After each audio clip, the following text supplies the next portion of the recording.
Are you mostly on the automotive side, like converting cars, or are you on the fuel sales side? We do it both. We recognize that there's three different separate industries that make this happen. We work with vehicle upgrades, we work with the fuel production and the fuel distribution. Those are the three different areas, and we need them all to happen at the same time to make this viable for people. But again, our multi-fuel vehicles can travel anywhere in the country today without having to use gasoline. You're going to save yourself money because these local fuels are also cheaper. They support our local economy. You know, to prove a point that hydrogen does work today, we drove this vehicle across the country. We led Dennis Weaver's Drive to Survive from Santa Monica to Washington, D.C. to deliver a petition to Congress. Oh, okay. And that was the first time an internal combustion engine is driven across the country using compressed hydrogen for fuel. Here's something you might be interested in. I've got it covered up, but during the gubernatorial campaign in California, Arnold Schwarzenegger, oh, it's a little dirty, but his signature's right there. He used this vehicle to, boy, it's hard to see it all. Oh, so Arnold actually signed it, huh? Yeah. I can see it there. I can see Arnold some writing. Schwarzenegger. Yeah. Yeah, he used this vehicle to get himself elected. That was also the day he promised to convert one of his Hummers to run on hydrogen, but he has yet to fulfill on that promise. Well, you know, Matthew Carson came by last year to the Tesla Tech conference, and they're doing another approach. They're doing, if I remember right, biodiesel in a Hummer. And I guess from what he'd said, I got to ride around it. I mean, it had good power, had good pickup.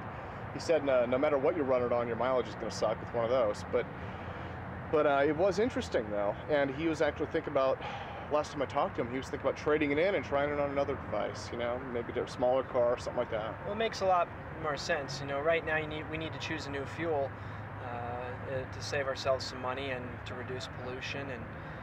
But even when we choose a new fuel, we need to use less of it. We did a Green Hummer project where we took a 1994 H1 diesel Hummer and we made it multi-fuel capable. We could run hydrogen through it or natural gas.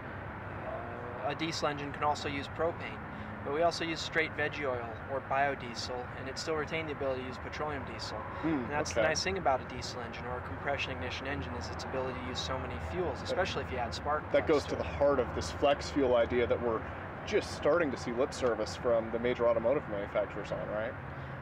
Well, none of this is new. The very first automobiles produced in the world were electric cars. The very first internal combustion engine on an automobile was powered by hydrogen. That patent was issued in 1809.